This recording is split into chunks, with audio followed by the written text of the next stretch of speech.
요새 대한민국을 대표하는 아이돌 그룹을 말한다면은 누구죠? BTS입니다. BTS에다가 B를 하나 더 붙이면 BBTS, 우리 성서침의 대학원대학교 약자입니다. BTS인데요. 방탄소년단이죠. 방탄소년단. 여러분, 방탄소년단의 인기가 어느 정도인가 하면요. 방탄소년단 멤버 중에 부산 출신이 2명입니다. 정국이하고 지민이. 소연이가 있어야 되는데, 한번. 소연이가 들어야 되는데. 이 정국이가 살던 곳이 북구입니다. 북구 저기 만덕 이동 쪽에 산 거 알고 있어요. 그다음에 이제 이름이 지민이는 금정구에 살았습니다. 근데 어느 정도 인기가 있냐면은 부산관광공사에서 이들이 다녔던 초등학교, 살았던 동네, 또 학교 다니면서 왔다 갔다 지나갔던 길, 들어가서 먹었던 떡볶이집, 뭐 이런 거 있잖아요. 이것을 관광 상품으로 개발할 정도예요. 그래서 이 방탄소년단 팬클럽들에게는 이곳이 성지순례 코스가 되었습니다. 여러분 뉴스에도 나오잖아요, 그죠? 관광 해설사가 따라다니면서 여기는 뭐 지민이 있었고 뭐 정부가 다녔던 학교가 한번 다 설명하잖아요. 그 정도입니다. 외국에서 그거를 보기 위해서 오는 사람들도 많이, 외국인들도 많이 있고요. 서울에서도 많이 내려와요. 그걸 가서 보려고요. 앞에 가서 사진 찍고 이러는 거죠. 저희 조카도 방탄소년단 팬이거든요. 일명 아미거든요. 아미인데, 우리 모친들 무슨 말인지 잘 아마 이해를 잘 못하실 것 같은데요. 근데 좀 이렇게 제가 쉽게 설명드리면 팬클럽 이름이 아미입니다. 근데 아미인데요. 방학하면 내려오겠대요, 부산에. 그러니까 삼촌을 보고 싶어서 내려오는 게 아니라 거기를 가고 싶은 거예요, 거기를. 거기 지민이 정국이가 다녔던 학교에 가서 사진도 찍고 싶고 그런 거죠. 그 정도로 아주 인기가 높습니다. 아까 이 방탄소년단의 팬클럽 이름이 이 아미입니다. 아미. 방탄의 군대라는 뜻이거든요. 이 아미라는 뜻이 방탄의 군대라는 뜻입니다. 이 방탄소년단 팬클럽 회원이 어느 정도 되냐면 구체적인 수치가 집계는 안 되었지만 대략 전 세계에 분포된 아미를 약 1,000만 명으로 추정을 합니다.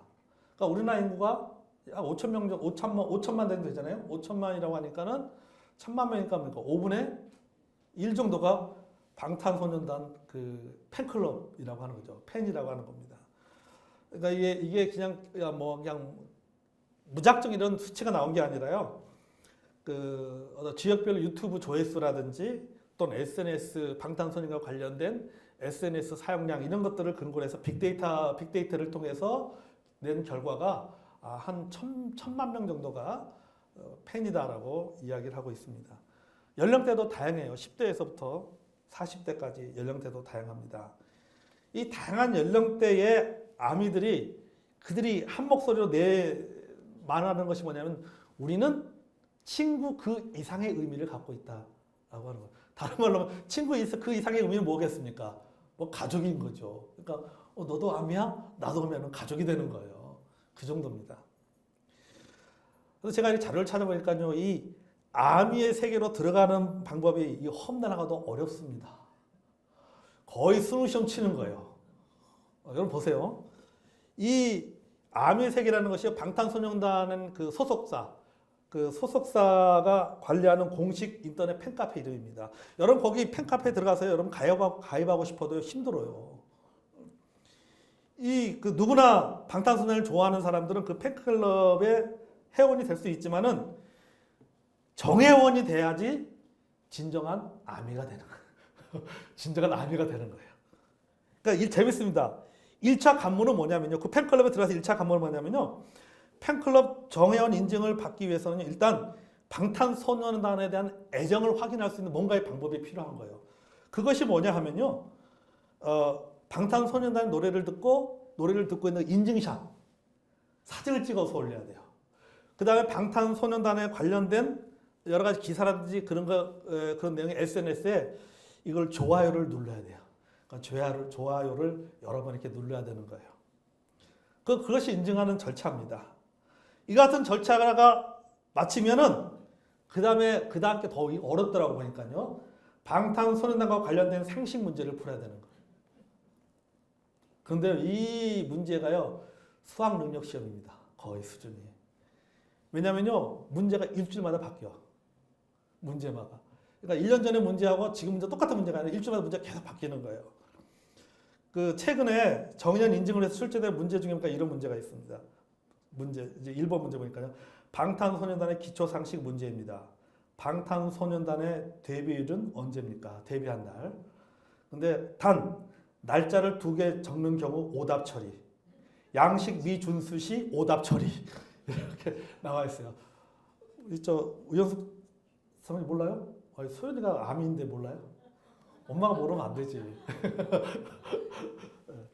또 이런 문제 됐어요. 다음은 방탄소년단의 앨범 및 노래와 관련된 문제입니다. 문제를 잘 읽고 해당하는 답을 작성해 주세요. 절대 쫄지 마라.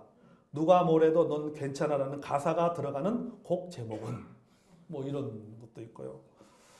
그다음에 이제 방탄소년단과 관련된 콘텐츠에 관련된 문제 이런 문제 됐어요.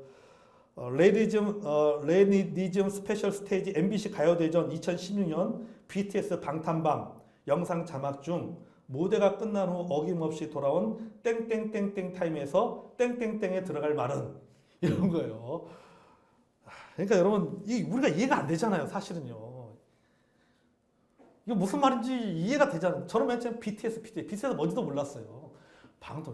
무슨 방탄소년이야? 그럼 쟤네들은 무슨 방탄조끼 입고 노래 부르러 나오나? 뭐 저는 그렇게 생각을 할 정도였어요. 이해가 우리 상식으로는 잘 이해가 되지 않습니다. 어쨌든 간에 이 아미가 되기 쉽지 않다는 말입니다. 여러분 이 세상의 가수 그것도 잠깐 인기를 얻다가 사라질 가수 팬클럽의 회원이 되는 것도 이렇게 어렵어요. 이렇게 어려운 겁니다. 아마 내가 방탄소년단 좋아한다고 해서 아마 제가 지금 이게 문제 풀고 가입할 분 하고 싶어도 못할 것 같아요. 그죠? 이거 얼마나 이게 매주마다 어떤 기사를 계속 봐야 되잖아요. 문제를 풀려면. 그러니까 이렇게 일반 이런 그 세상 가수 팬클럽 회원이 되기도 이렇게 힘든데 그러면은 교회 회원이 되는 절차는 어떤 것이 있을까? 교회 회원이 되는 것. 교회도 그럼 여러분 우리 교회 앞에서 연산 성사침례교 회원이 되려면은 일단 교회 앞에서 인증상 사진을 주보를 들고 인증 사진을 찍어야 되고 그런 건가요? 아니잖아요. 여러분 초대교회는요. 초대교회 특징을 보면 초대교회는 아무나 교회 회원이 될 수가 없었습니다. 초대교회 특징이면 동시에 우리 성사침례교 특징 중에 하나가 뭐냐면요. 아무나 교회 회원이 될 수가 없다라고 하는 겁니다. 그러면은 누가 교회 회원이 될 수 있는가라고 하는 거죠. 아무나 교회 회원이 될 수 없으면 누가 교회 회원이 될 수 있는가? 그것은 바로 중생이 확실한 자가 교회 회원이 될 수가 있습니다. 아멘. 즉 다시 말해서 구원받은 사람만이 교회 회원이 될 수가 있다. 그게 초대교회의 특징이에요. 그리고 우리 성사침례교가 붙잡고 나아가는 것 중에 하나가 바로 이겁니다. 구원받은 사람만이 교회 회원이 될 수 있다. 왜냐하면은 교회는 영적 생명체이기 때문입니다. 아멘. 영적 생명.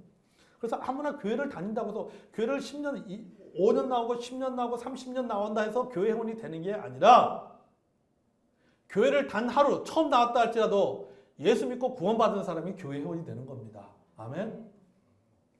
본문 41절 보겠습니다. 그 말을 받은 사람은 침례를 받음에 이날의 신도의 수가 3천이나 더하더라. 자, 그 말은 누구의 말인가 하냐면은 이 앞에 나오는 베드로의 말이에요. 베드로의 말. 그럼 베드로의 설교의 내용이 무엇이었는가 하면요. 여기 2장 14절부터 36절까지의 내용입니다. 정리하면 이 내용이죠. 14절부터 36절까지의 내용을 정리하면 이런 내용입니다. 요엘 선지자가 말한 그 예수님에 대한 예언에서 시작해서 예수님의 사역과 예수님의 죽음과 그리고 예수님의 부활에 대한 내용입니다. 그러니까 한마디로 말해서 뭐예요? 예수님의 사역과 죽음과 부활 이걸 딱 묶어서 한 단어는 딱 뭐라고 표현합니까? 복음이죠, 복음. 그러니까 베드로가 복음을 전한 거예요.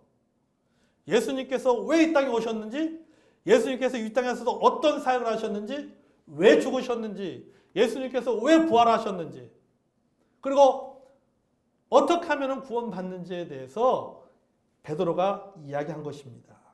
그러니까 베드로는 복음을 전한 거예요. 복음을. 자, 베드로가 전한 예수 그리스도의 복음을 받아들이는 사람들이 있었습니다. 여기 보니까 본문의 41절로 다시 돌아가서 그 말을 받은 사람은, 그 말을 받은 사람은, 그러니까 그 말은 뭡니까? 베드로가 전한 복음을 받은 사람들이라고 말했죠. 그럼 받았다는 건 들었다는 의미가 아니에요. 복음을 들었다는 의미가 아니라 받아들였다는 의미는 복음을 믿었다라고 하는 겁니다. 바울이 전한 복음을 믿고 예수님을 영접한 사람들이란 뜻이에요. 그런 사람들이 뭘 받았어요? 그 다음에 침례를 받은 거예요. 침례를. 그러니까 베드로가 전한 복음을 듣고 예수님을 영접하여 새 생명을 얻은 사람입니다. 그러니까 교회는요, 새 생명을 얻은 사람, 다시 말해서 구원받은 사람만이 교회의 회원이 될 수가 있습니다. 아멘. 아무나 해도 되는 게 아니라 예수 믿고 구원받은 사람이 교회 회원이 될 수가 있다라고 하는 겁니다. 여기 47절을 볼까요? 하나님을 읽어보세요. 시작. 하나님을 찬미하며 또 온 백성의 친송을 받으니 주께서 구원받는 사람들을 날마다 더하게 하시니라. 아멘. 자, 그러면 어떻게 구원을 받느냐? 구원받게 하는 주체가 누구냐? 여기 보니까는 사람이 아니에요. 목사가 아닙니다. 어떤 영적인 지도자가 아닙니다. 누굽니까? 주님이에요. 주님이 주체예요. 주께서 구원받은 사람을 날마다 주께서라고 말하잖아요. 주께서 구원받은 사람이.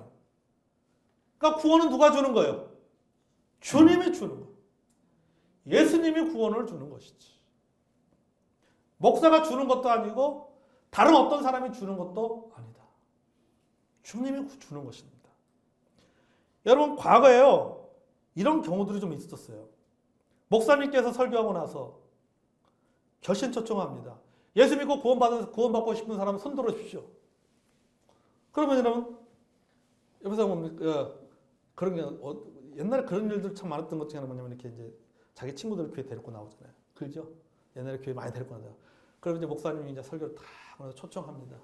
그죠? 거기 가운데 아직까지 예수 믿지 않으신 분, 구원받고 싶은 분들 있으면 손 들어 주십시오. 위에서 기도해 드리겠습니다. 그죠? 그러면은 가만히 있으면 인도인 친구가 어떻습니까? 어떤 때는 쿡쿡 찔러. 그렇죠. 손 들으라고. 쿡쿡 찔러자. 네. 그러면 어떤 경우는 보면요, 오늘 처음 나오신 분 가운데 처음 나온 게 나밖에 없는데 누구 보고 하라는 얘기예요? 나보고 하는 얘기거든. 그죠?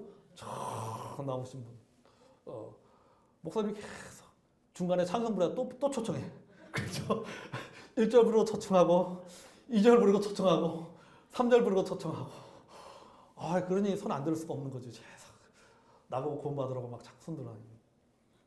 그래서 뭐 얼떨결에 뭐 손드는 그런 분들도 사실은 있었습니다.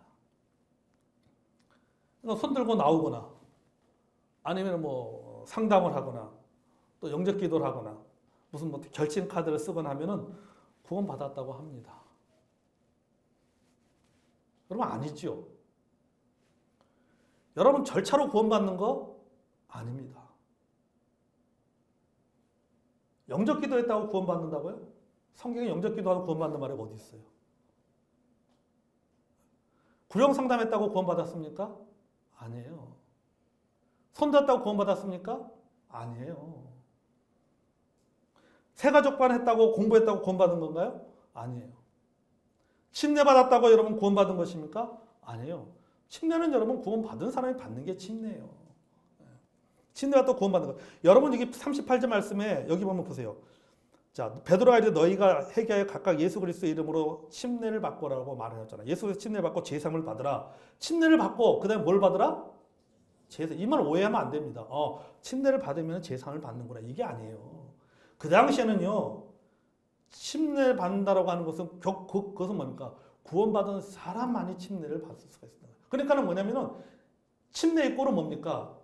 침례를 받았다면 저 사람이 이미 구원받은 사람이라고 생각했어요. 왜냐하면은 침례를 그냥 받는 게 아니잖아요. 그 당시에는. 뭘 내요? 자기 목숨을 내놓고 받는 거예요. 목숨을 내놓고 받는 거기 때문에 자기 신앙을 공식으로 고백하는 이 침례를 받았다는 것은 그가 진짜 예수님을 영접하고 구원받지 못했다면 이렇게 못하는 거예요. 그렇게 여러분 얘기하지 무슨 침례 받으니까 이게 무슨 침례 받으면 무슨 재산 받는 거구나 그렇게 생각하면은 안 된다라고 하는 겁니다. 여러분 침례 받았다고 구원받는 게 아니에요. 손 들어봤다고 구원받는 것도 아니에요. 영접 기도를 따라했다고 구원받는 거 아닙니다. 목사님이 구원받았다고 말해서 구원받는 것이 아닙니다. 만약에 절차를 구원의 수단으로 생각한다면 그것은요 로마 카톨릭의 구원관과 다를 바가 하나도 없는 거죠.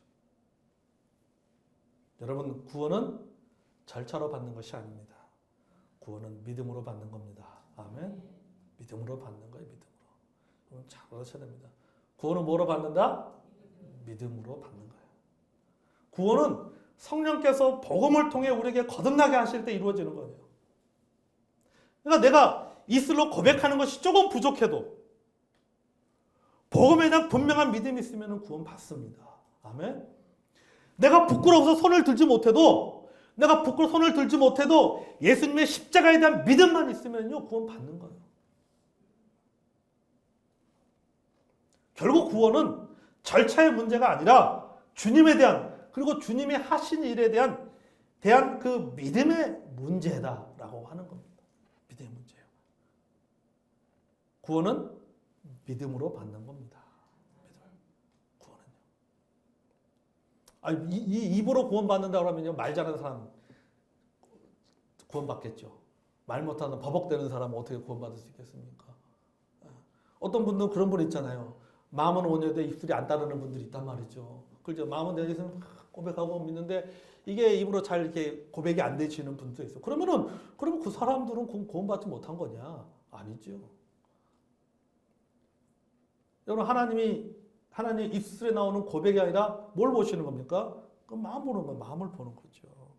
그가 마음속에 예수님께서 나의 죄를 위해 십자가에 달려 죽으시고 부활하신 그 사를 그가 마음에 믿으면 구원받는 겁니다.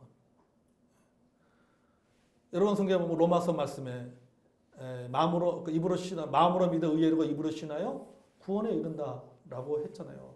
그 말을 여러분 오해합니다. 입으로 시인하면 구원이 되는 거야. 그게 아니라 입으로 시인할 수 있다는 것은 뭐니까 그 앞전에 뭐가요? 입으로 시인하는 것은요. 마음에 있는 것이 입으로 고백되어지는 겁니다. 그 말은 뭡니까? 말이 먼저라 아니라 마음이 먼저라고 하는 거예요. 믿음이 먼저예요. 그 믿음이 입술로 고백되어지는 거죠. 입술 자체가 아니다라고 하는 것입니다. 그래서 주님이 하시는 데 대한 믿음의 문제다. 구원은.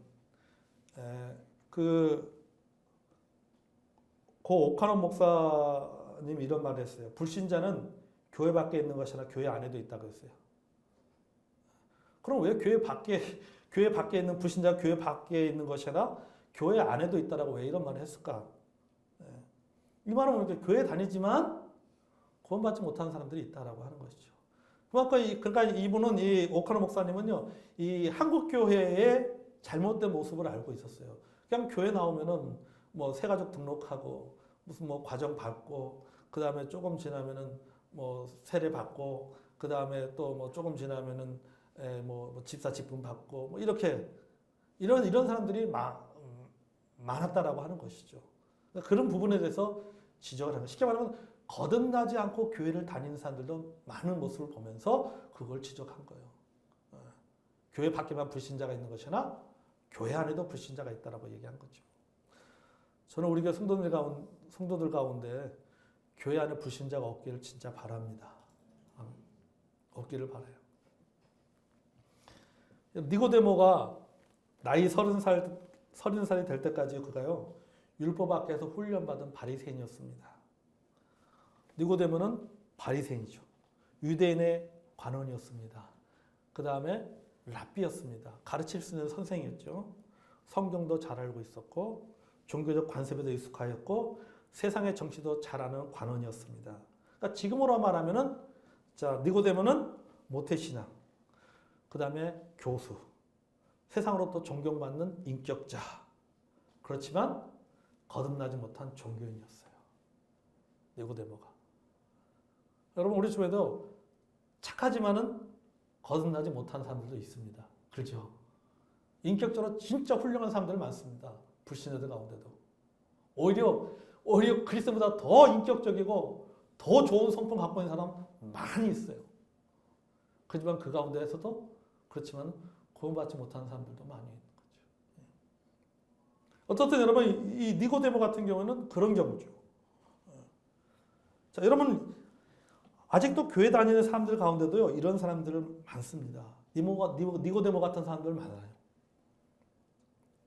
일시적인 믿음을 가진 사람들이 이와 같습니다. 하나님의 존재를 믿지만 예수님의 죽음과 부활을 믿지 않는 사람들이 이와 같아요. 그런 사람들이 있습니다. 하나님을 믿지만 예수님의 죽음과 부활을 믿지 못하는 사람들이 있습니다.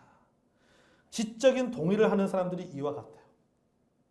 변화 없는 사람들이 이와 같습니다. 자, 이런 사람들은 구원받지 못한 사람이에요. 거짓 믿음을 가진 사람들입니다. 믿음을 착각하는 사람들이에요. 성경 말씀에 따르면 거듭나야 될 사람이에요. 여러분, 초대교회 성도들은 그리고 여러분 우리 성도침례교회 성도들은 복음으로 거듭난 사람들입니다. 아멘. 복음으로 거듭난 사람들이 진정으로 침례 교도의 신앙을 갖고 있는 성도라고 말할 수가 있습니다. 거듭남을 어떻게 알 수 있을까? 거듭나면은요, 거듭난 사람에게는 반드시 변화가 있어요. 여러분, 니고데모가 거듭났습니다. 변했나요, 안 변했나요? 변했어요.